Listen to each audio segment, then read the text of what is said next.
Selamat pagi para sahabatku, saudaraku seiman dalam Kristus. Mari kita siapkan hati dan pikiran kita untuk mendengarkan firman Tuhan. Bacaan diambil dari Injil Yohanes bab 2 ayat 13 sampai 22. Ketika hari raya Paskah orang Yahudi sudah dekat, Yesus berangkat ke Yerusalem. Dalam bait suci didapatinya pedagang-pedagang lembu, kambing, domba dan merpati, dan penukar-penukar uang duduk di situ.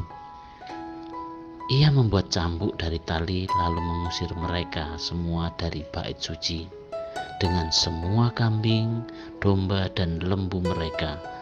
Uang penukar dihamburkannya ke tanah dan meja-meja mereka dibalikkannya. Kepada pedagang-pedagang merpati ia berkata, "Ambillah semuanya ini dari sini. Jangan kamu membuat rumah Bapakku menjadi tempat berjualan." Maka teringatlah murid-muridnya bahwa ada tertulis, "Cinta untuk rumahmu menghanguskan aku." Orang-orang Yahudi menantang Yesus, katanya, "Tanda apakah dapat engkau tunjukkan kepada kami bahwa engkau berhak bertindak demikian?" Jawab Yesus kepada mereka, "Rombak bait Allah ini dan dalam 3 hari aku akan mendirikannya kembali." Lalu kata orang Yahudi kepadanya, 46 tahun orang mendirikan bait Allah ini, dan engkau dapat membangunnya dalam 3 hari? Tetapi yang dimaksudkannya dengan bait Allah ialah tubuhnya sendiri. Kemudian sesudah ia bangkit dari antara orang mati, barulah teringat oleh murid-muridnya bahwa hal itu telah dikatakannya, dan mereka pun percayalah akan kitab suci dan akan perkataan yang telah diucapkan Yesus. Demikianlah Injil Tuhan. Terpujilah Kristus. Selamat pagi para sahabatku, sahabat suara hati, rekan muda, para setelamarian dan pendengar dimanapun Anda berada. Pada hari ini Gereja Katolik merayakan pemberkatan pesta Gereja Basilik Selatan. Gereja ini memiliki arti yang sangat besar. Gereja ini memiliki sejarah pembebasan umat Katolik untuk merayakan ibadah. Umat Katolik memiliki kebebasan untuk merayakan ibadah lepas dari pengejaran-pengejaran Romawi, yang pada waktu itu Kaisar Konstantinus bertobat dan mendirikan sebuah basilik atau katedral yang pertama, dan ini sangat didukung oleh ibunya yaitu Santa Helena. Maka Basilik Agung adalah lambang pengejaran, lambang pembebasan orang Katolik dari pengejaran dalam untuk mengungkapkan imannya.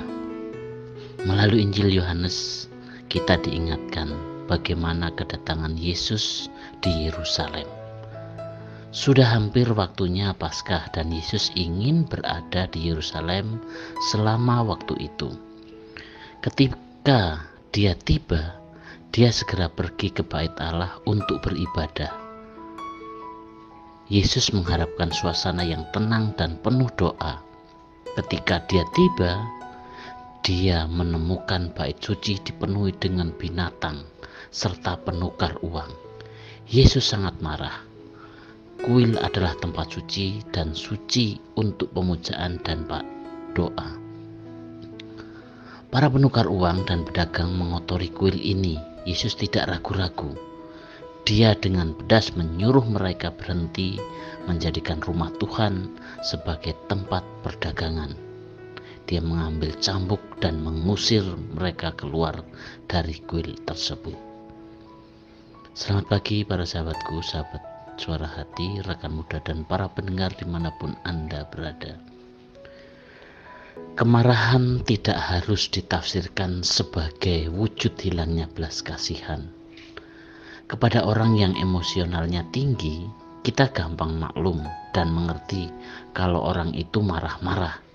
Tetapi dengan orang yang berkarakter sabar, murah ampun, gampang menerima, suka berkorban, dan selalu berusaha mencari yang terbaik, tiba-tiba marah. Terkadang kita cepat berkesimpulan bahwa pasti ada yang tidak beres dan sudah keterlaluan. Dengan sudut pandang dan kacamata seperti itu, kiranya kita harus melihat dan menilai bagaimana kemarahan Yesus. Yesus menyatakan cintanya kepada Bapa dengan membersihkan bait suci dari berbagai penyalahgunaan. Para sahabatku, sahabat Suara Hati, rekan muda, para pendengar dimanapun Anda berada, Yesus mengusir para pedagang dari bait Allah. Maksudnya adalah tubuhnya ini adalah lambang pembebasan, baik dalam liturgi atau ibadat, yaitu pembebasan atas kematian atau belenggu dosa. Yesus berkata, "Rombak bait Allah ini dan dalam 3 hari aku akan mendirikannya kembali." Hal ini menuai protes dari orang-orang Yahudi. Logika mereka tidak nyambung dengan kebenaran yang diutarakan Yesus. Perkataan ini terlalu tinggi maknanya bagi mereka. Para sahabatku, sahabat Suara Hati, rekan muda, dan para pendengar dimanapun Anda berada, sekarang ini dalam hidup beriman, khususnya dalam hal ibadah, terkadang kita masih mengalami ketidakbebasan.